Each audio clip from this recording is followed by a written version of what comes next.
Imam Syafi'i dalam sebahagian perkataannya menunjukkan ia memahami bahasa Greek, bukan orang Greek tu, bahasa Yunani yang dipertuturkan oleh Aristotle, Plato dan sebagainya. Dia kata aku boleh baca perkataan mereka dengan bahasa mereka. Tetapi falsafah bukan daripada bidangku, bukan daripada kegemaranku, bukan daripada ilmu.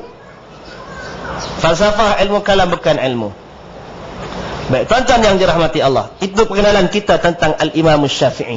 Sekarang kita nak tengok Al-Imam Syafi'i dari sudut ilmu, pendiriannya tentang ilmu, pendiriannya tentang mutaba'atul Rasul, mengikut Rasul, pendiriannya tentang taklid. Pasal apa kita sebut tajuk ni? Kerana masyhur di kalangan orang Melayu, bukan kata orang Melayu saja, bahkan ramai lagi bangsa yang lain, di kalangan separa ilmuannya mengatakan wajib untuk orang awam berpegang dengan madhab. Perkataannya bagus, berpegang dengan mana-mana madhab atau mana-mana ulama, tapi dalam konteks Melayu tak boleh lari, mesti pegang dengan Syafi'i. Dalam undang-undang guru tauliah mengajar agama negeri Selangor, pemegang tauliah tidak boleh mengajar luar daripada madhab Syafi'i. Itu negeri Selangor. Kalau negeri Perak, dia kata siapa yang nak keluarkan perkataan luar daripada madhab Syafi'i, dia kena minta keizinan sultan. Alim dia fatwa abah tu. Kita tengok apa pandangan Imam Syafi'i.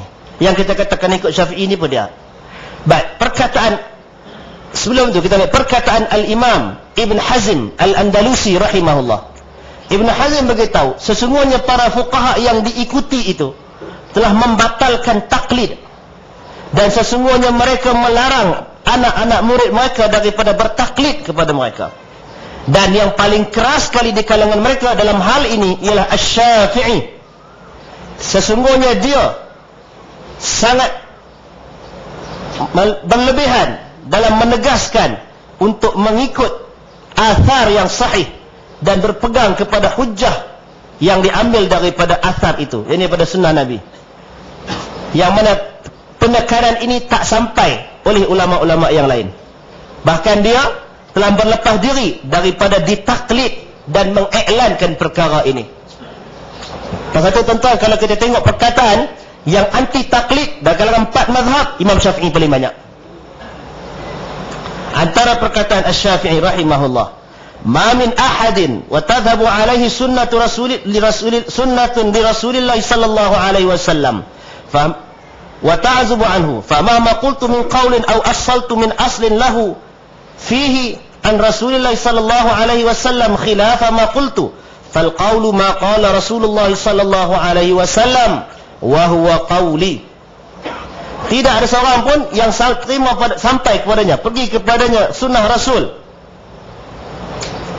dapat kat dia, dan apabila apa saja perkataanku dan juga asas yang aku buat bercanggah dengan apa yang ada pada sunnah Rasul, maka pegangannya, maka pendapatnya ialah pendapat Nabi, apa yang disebut oleh Rasul sallallahu alaihi wasallam, dan itulah perkataanku.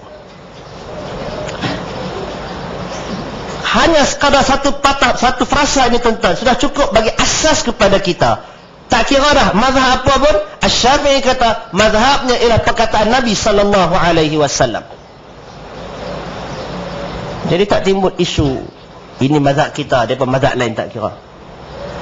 Perkataan yang lain, ajma'al muslimun, ijma' para orang Islam bahawasanya ala anna man istabana lahu sunnatu Rasulillah sunnatan an Rasulillah sallallahu alaihi wasallam lam yahil lahu ay yad'aha liqauli ahad. Telah ijma' orang-orang Islam bahawasanya barang siapa yang telah sampai kepadanya, terang kepadanya sunnah Rasul sallallahu alaihi wasallam, tidak halal baginya untuk meninggalkan sunnah itu untuk berpegang dengan perkataan sesiapa. Imam Syafi'i sebut tidak halal. Tengok orang Melayu, kaki taklid nombor 1. Nampak? Itu kita kena antara Al-Imam Syafi'i dan orang Melayu. Perkataan Asy-Syafi'i melarang daripada meninggalkan sunnah, berpegang dengan perkataan sesiapa pun. Sesiapa itu termasuk dengan dia. Dengan itu tak timbul isu kita pegang dengan mazhab Syafi'i sekalipun bercanggah dengan sunnah. Perkataan yang lain, idza wajadtum fi kitabi khilafa sunnati Rasulillah sallallahu alaihi wasallam faqulu bi sunnati Rasulillah sallallahu alaihi wasallam wa da'u ma qultu fattabi'uha wa la taltafitu ila qawli ahad. Kalau sekiranya kamu dapati daripada kitab aku bercanggah dengan sunnah Rasul sallallahu alaihi wasallam, maka berkatalah kamu dengan sunnah Rasul dan tinggalkan apa yang aku katakan. Lalu ikutlah ia, yang ikut sunnah. Jangan kamu berpaling kepada perkataan sesiapa pun. Inilah kesimpulan perkataan Asy-Syafi'i, idza sahhal hadits fa huwa madhhabi. Kalau hadis itu sahih, itulah mazhabku. Tadi kita sebut mazhab Syafi'i al-qadim satu, yang kedua al-jadid, dan hakikatnya yang disebut oleh para ulama yang kemudiannya Al-Baihaqi dan sebagainya, Asy-Syafi'i berpegang dengan hadis yang sahih.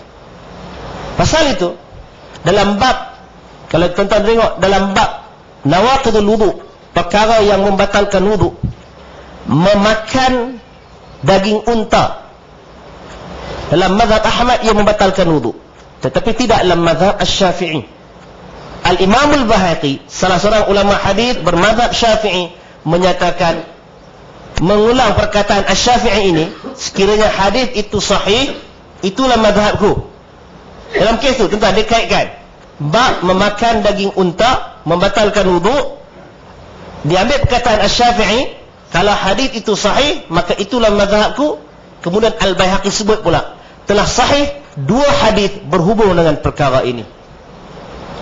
Tuan-tuan, kita nak beritahu, manusia ni nama hebat macam apa, dia masih tetap manusia. Bukan semua pengetahuan sampai kat dia belakang. Tara Abu Bakar dengan Umar siang malam duduk dengan Nabi, Abu Hurairah dan sebagainya sahabat duduk sezaman dengan Nabi, pun ada yang tak tahu beberapa perkara daripada perkataan Nabi. Apatah lagi yang datang kemudian, yang 100 tahun lebih daripada tu baru hidup.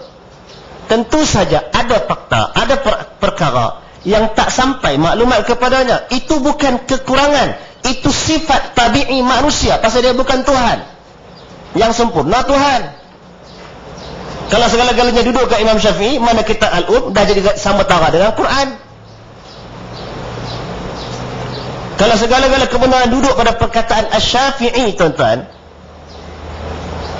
maka tak ada lain, fa inna asdaqal hadits kitabullah. Kata sesungguhnya sebenar-benar perkataan ialah kitab Allah. Bila kita kata semua Asy-Syafi'i sebut itu benar, jadi kitab Allah lah dia. Tentu mustahil kan. Jadi tak timbul isu Imam Syafi'i pasal apa masa hidup dia, takkan dia tak tahu hal ni. Dah, isu tu tak timbul bagi orang yang cerdik, bagi orang yang memahami akidahnya tulus kepada Allah Ta'ala. Kerana dia masih seorang manusia, barangkali pertimbangannya masa hidup berbeza. Terpasal tu dia sebut siap-siap dalam perkataan yang lain. Kata Syafi'i, kullu mas'alatin sahha fiha al-khabaru an Rasulillah sallallahu alaihi wasallam 'inda ahli an-naqli bi khilafi ma qultu fa ana raji'un anha fi hayati wa ba'da mauti. Setiap masalah yang sahih padanya khabar daripada Rasulullah sallallahu alaihi wasallam di sisi ahli naql, ahli hadis, bercanggah dengan apa yang aku katakan, maka aku tarik balik perkataanku, aku tarik balik ia, sama ketika hidupku dan selepas matiku. Dia sandak siap-siap dah. Kalau aku hidup aku dapat hal ni, aku tarik.